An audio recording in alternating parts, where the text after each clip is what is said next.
Hey, everybody. As you may know, the CyberWire partners with Recorded Future's Threat Intelligence podcast. I'm the host of their weekly show that comes out each Monday afternoon. We thought you might want to check it out, so we're dropping this sample episode in our CyberWire feed today. This episode features two of Recorded Future's Insikt Group analysts joining us to share their expertise.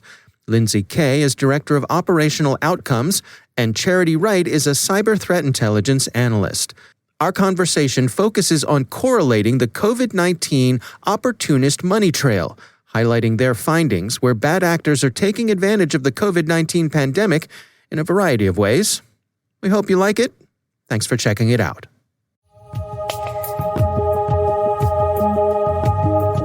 This is Recorded Future, Inside Security Intelligence. Hello, everyone, and welcome to episode 193 of the Recorded Future podcast. I'm Dave Bittner from the CyberWire.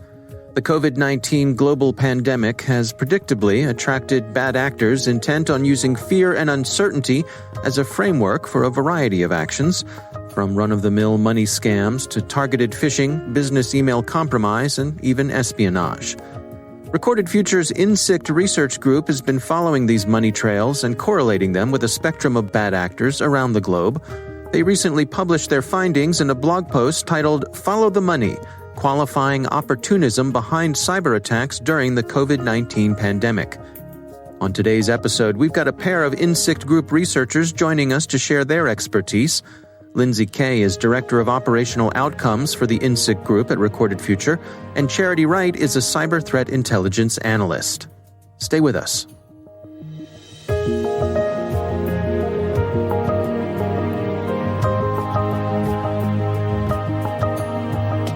I am Lindsay Kaye, and I'm Director of Operational Outcomes at Recorded Future in Insikt Group.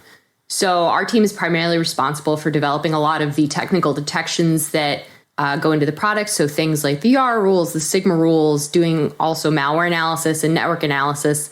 And besides kind of running the team, what I do is a lot of malware analysis and some software. All right. And Charity, how about you? I'm an expert cyber threat intelligence analyst within Insikt Group. On a day-to-day basis, I'd say I specialize in really analyzing various cyber threats, but I focus a lot on Chinese threats and disinformation. All right. Well, today we're talking about the research that you all recently published. This is Follow the Money: Qualifying Opportunism Behind Cyberattacks During the COVID-19 Pandemic. Lindsay, let me start with you. What prompted the creation of this report? So in looking back at the last, I believe, 9 or 10 months of the COVID-19 pandemic, one of the things that we wanted to understand, really, how has opportunism on behalf of, cyber criminals and nation state threat actors really shown itself in the cyber attacks and cyber incidents that we're seeing.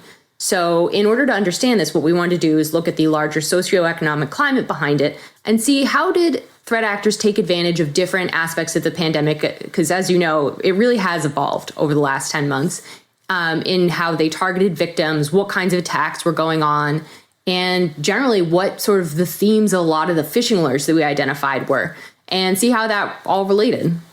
Well, let's go through it together. I mean, you've got some really interesting insights here. Is it useful to go through kind of in a timeline sort of way from the outset of the pandemic itself? And I think this is something that I don't know if you've checked out some of the domains that we looked at, but I think that the domain registrations really kind of speak to a lot of what you're getting at, where there were different occurrences, and then you sort of see upticks in different domains around different themes. So if we could talk about that if you'd like. Yeah, that's a good place to start. I mean, what are you all tracking here in terms of domain registrations, and what sort of insights does that provide you with? So Recorded Future looked at all the domain registrations that had to do with COVID-19 and the COVID pandemic. And one of the things that we wanted to understand was, were these domains being registered under any particular themes? So what we did was we looked at cleaning related domains, economic, ones around PPE, so things like masks and other sort of protective equipment, the vaccine and testing, just to kind of see, have we seen any upticks at any point in the pandemic, like that would potentially relate to some of the different sort of phases we were in. And one of the things that we noticed that was really interesting is, as expected in March, when there was a whole kind of shortage of information, people were scrambling to figure out what is COVID-19, what are the risks, what is going on, how is government responding, what should I do? There was the largest amount of registrations of all domains. But interestingly, we saw a couple different spikes over the course of time in a couple areas. So first, related to some of the vaccine. So around August, when some of the different vaccine candidates were going to some of their phase 3 trials, or trials were completing, and there was a lot of news there, we saw a second bump of vaccine-themed registrations. And then starting in October, and when you probably remember, there was a lot of discussion of, at least in the US, and I believe some in the UK, of the approval of these vaccines now that a lot of these trials were wrapping up. We saw a large increase from October through December, which really kind of does match with a lot of the timeline. So not all of these domains are malicious by any means, but it is interesting to kind of see how the latest themes of the pandemic really play out in some of what we see people registering. And for sure, some of these are, legitimate sites of people registering vaccine-related domains for COVID, but it's particularly interesting to look at some of the maliciously verdicted ones where we see a smaller but still increase in those timeframes. And what sort of insights can you gain from the types of domains that were being registered, and what these actors are up to? What sort of conclusions can you come to based on the information you gathered here? So predominantly during the pandemic for Cyberattacks, we've seen a lot of phishing occur. And this is something you probably remember from sort of the beginning of the pandemic when people were looking for information. So different kind of phishing alerts purporting to be from different package delivery companies, or what is the government doing? Click here to find out, or what is my company doing about the pandemic? So while it's hard to tell how all of these domains were used to some degree, you could definitely see how a lot of them could be used for phishing campaigns. So, click here to find out about the vaccine, or as part of different scams. We did observe scams from cyber criminal threat actors around, get on the early access list for the vaccine, or pay this money, or provide your personal information, things around mask delivery scams from earlier in the pandemic when there were shortages and things like that. Predominantly, I would suggest that these would be used for phishing. Charity, I'm interested in your insight from the point of view of being able to unpack who the various actors were here. I mean, we've got, there are always those scammers who are chasing the latest news and will wrap their scams around things that are top of mind for people. And so I don't think it's surprising to see them chase after something like the pandemic. But at the same time, there were other things going on here, right? I mean, there was espionage, there were nation-state actors. Absolutely. One of the interesting findings in this report is that so many different types of threat actors are trying to take advantage of this pandemic. It's very unfortunate, but one of the things we observed was not just criminals, but also state-sponsored threat actors. So various nations kind of battling it out for an economic advantage in the distribution supply chain. And when it comes to vaccines, who's going to release the vaccine first? But also we saw an interesting factor where certain nation states were trying to save face, around the globe, just in front of a global audience. Each government's leader wanted to appear to be the most competent. So that's really the core motivations that we observed from the state-sponsored threat actors. What about disinformation? I mean, how did that come into play? There's certainly been there's been a lot of news stories about that in the past couple of years as well. Right. Disinformation actually played a huge role in gaining advantage during this pandemic, especially throughout 2020. We observed China and Russia both using it for their own objectives, including, spreading rumors about certain vaccines in other countries. For example, Russia was spreading a rumor that the Oxford AstraZeneca vaccine was actually derived from monkey DNA. So they were spreading rumors that humans that received this vaccine would turn into monkeys. As bizarre as that sounds, that narrative was actually disseminated around the world and started catching the eye of a lot of conspiracy theorists, which is very interesting. But there are so many different examples of how disinformation was used to manipulate societies and manipulate, let's just say, the ignorance of a lot of people that don't know the truth about the vaccine, about how COVID is spread, and about how people can actually protect themselves from COVID-19. Yeah, I mean, it strikes me that when you talk about something like, that the monkey story, which all of us, would laugh and roll our eyes at, but it seems to me like that even something that absurd chips away at people's feelings of trust. It injects just a little bit of doubt in their minds. Absolutely. What they're doing is they're really playing on the fear that people have all over the world. People are scared of this virus. At the beginning, nobody knew where it came from, how it was spreading, and how to protect themselves from it. So threat actors jumped in immediately to exploit that fear and start spreading these various rumors that just created confusion and chaos. And in a lot of these instances, that was their goal, is to spread the fear, spread the chaos, and then they come in with their own solution and say, oh, here we have the answer. We have the vaccine that you need the most. And they try to gain an advantage over their adversaries and competitors that way. Lindsay, I'm curious, did you track any sort of maturation over the course of the past several months, coming up on almost a year now?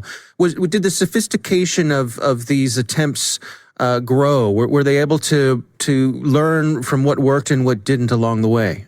So we didn't really necessarily observe any sort of maturation, but we observed trends in kind of what the interest of different adversaries were. So kind of in the beginning, like Charity alluded to, there was sort of that information aspect. And then you saw many, many different threat actors, even some more kind of novice types, dropping a whole different kind of commodity malware and tools that you can get on the internet, as well as sort of the nation state actors. So really the landscape was just cluttered is the wrong word, but there were so many different threat actors involved, even some of the more novice criminal actors who kind of saw this as an opportunity, right?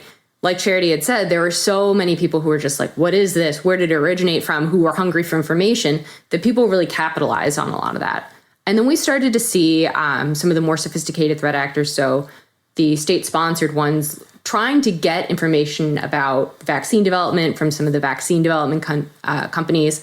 And then we sort of saw that shift once, as the vaccines started rolling out, looking to target some of the different aspects of the supply chain. So some of the kind of cold chain, and this is something that potentially can keep evolving. So as distribution rolls out, it will be interesting to see how they continue to target some of this delivery mechanism. And so where do we stand right now? I mean, we're in the midst of folks being vaccinated, as you say. That rollout is underway. Is there light at the end of this particular tunnel, or have these methods gone on unabated? So most recently, as you said, the vaccines are rolling out. Now we're seeing threat actors targeting the public in addition to corporations, with the idea of if you pay money, you can put your name on this vaccine list. So there probably is a light at the end of the tunnel, but while some scams and different sort of cyber attack themes really we see dwindling, now we're seeing new ones emerge. And we've seen that throughout the pandemic and watched how it's changed. So there is a light at the end of the tunnel for some types of cyber attack themes, but new ones will emerge. And this is probably something that will keep happening as the pandemic wears on and changes. Absolutely. I have to agree with Lindsay on that. I think it will evolve, and we kind of have to evolve with the pandemic. As new strains of COVID-19 are discovered, there may be new vaccines that come out, and we have to look at what has happened in the past and then use that history to kind of protect ourselves and organizations from these types of criminal attacks. So well put, Charity. So what are your recommendations then? I mean, for organizations and individuals who are looking to best protect themselves against these sorts of things, what do you recommend? What are the takeaways?